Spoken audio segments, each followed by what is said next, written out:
Salom do'stlar, birinchi qor bilan.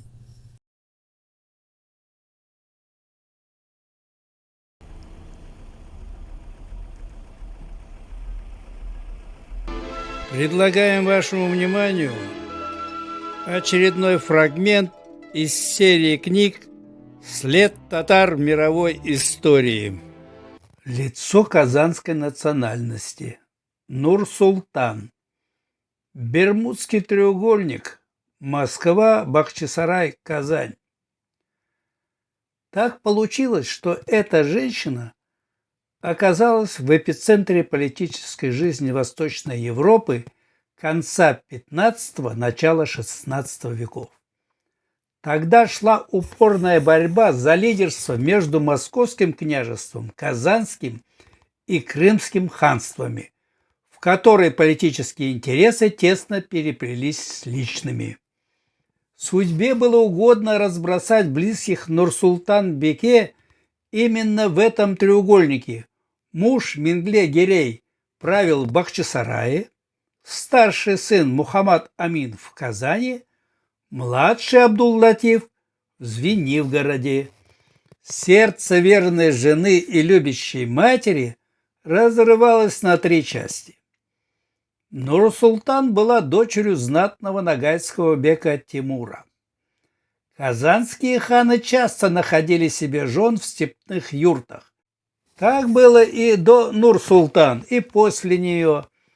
О судьбе крестьянской царицы Сюембеке нам уже представился случай рассказать. Первым мужем Нур-Султан был хан Халиль. О нем почти ничего не известно, правил он недолго, умер в 1467 году, не оставив наследства. Халиль и вошел-то в историю лишь благодаря шумной известности своей жены, которая пережила его почти на полвека.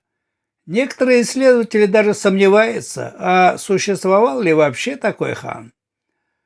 Согласно мусульманским законам, да и древним законам тюрков некоторых племен, на вдове умершего должен был жениться его брат. Так было заведено у древних бедуинов, от которых и пришел на Волгу ислам. Обычай преследовал гуманные цели. Женщина без поддержки мужчины, в старину была обречена на голодную смерть. Шариат в казанском ханстве соблюдался, жизнь его граждан, начиная от рядовых крестьян и кончая царствующей семьей, была строго регламентирована. Вопрос об устройстве дальнейшей судьбы Нур-Султан после смерти ее мужа не возникал.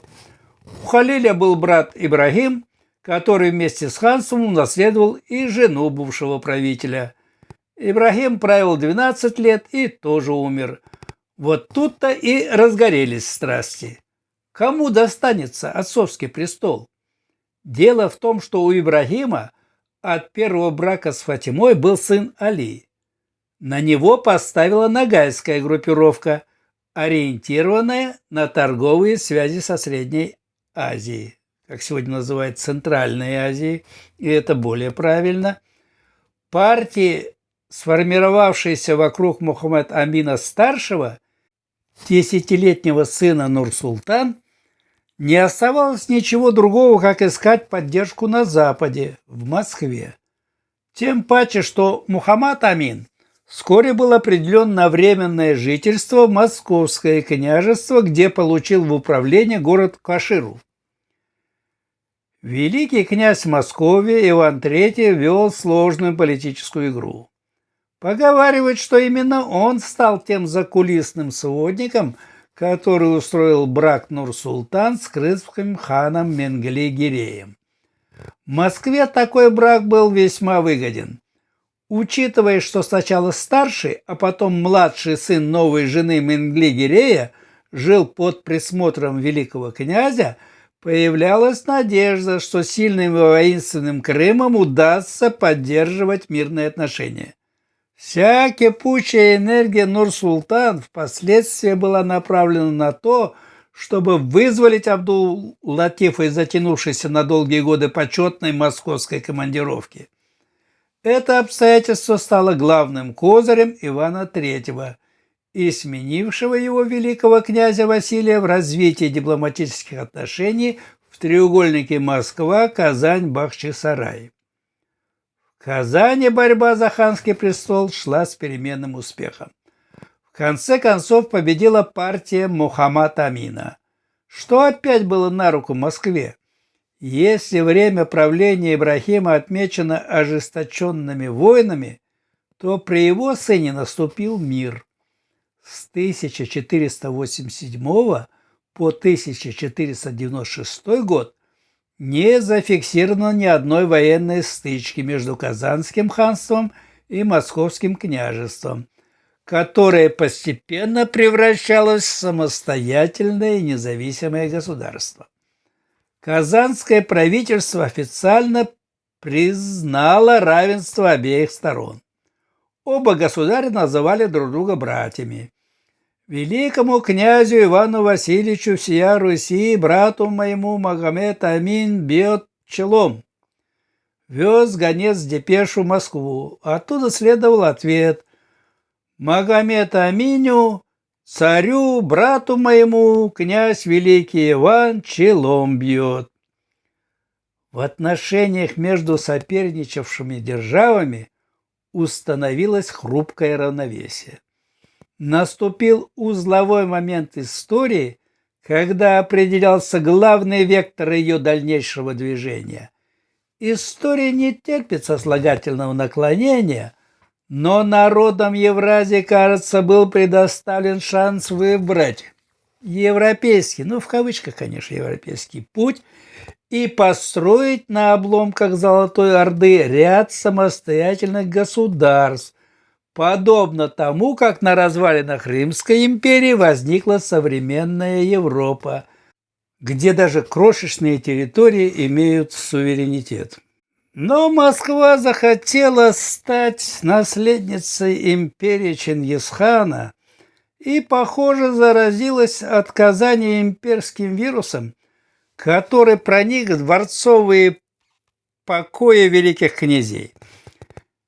Не сумев избавиться от комплекса ханской плети, идеологи-монахи стали нашептывать на ушко своим правителям ущербную, в общем-то, идейку об особой миссии Москвы в определении судеб человечества, как в Третьем Риме. В ход были пущены византийская лесть и византийская хитрость, а вслед за этими сестрами приходит дьявол, сатана, иблис, и, как всегда обманув, вместо Царства Божьего на земле начинает строить тюрьму народов.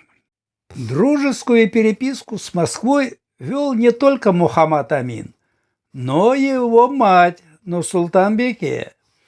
Ее главной заботой стало вызволение из «братских» в кавычках объятий великого князя младшего сына Абдул-Латифа. Хотя ему был дан в управление город Звенигород, по сути он оставался заложником, что сковывало действия Казани и Бахчисарая. Отчим Менгли-Гирей, как описывают хронисты, особых чувств к своим пасынкам не испытывал и ограничился посланием время от времени грозно-ласковых депеш в Москву, к которым там привыкли и ограничивались уклончивыми отписками. Отчаявшись, Нурсултан предприняла новый ход. Как известно, каждый правоверный мусульманин хоть раз в своей жизни должен совершить хадж. Конечно, у кого есть деньги, но у нее-то они были, совершить хадж в Мекку, и женщину в этом трудном и опасном путешествии должен сопровождать близкий родственник-мужчина. Мы не знаем, какие истинные мотивы двигали Нурсултан, но, предпринимая хадж, она надеялась, что христианское воспитание великого князя не позволит ему препятствовать исполнить матери вместе с сыном свой религиозный долг.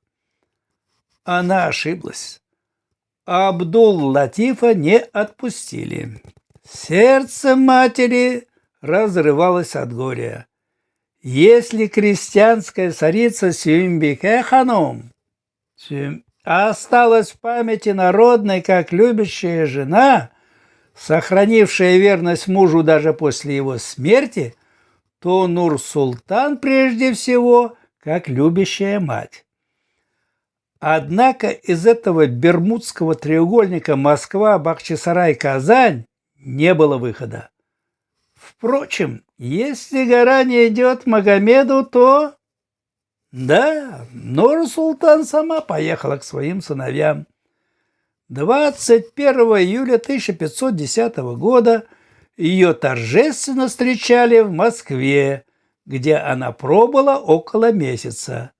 Затем почетный караул во главе с Иваном Кобяком, татарское, кстати, имя Кобяк, сопроводил высокую гостью в Казань, в город ее юности, где родились ее любимые сыновья и дочь.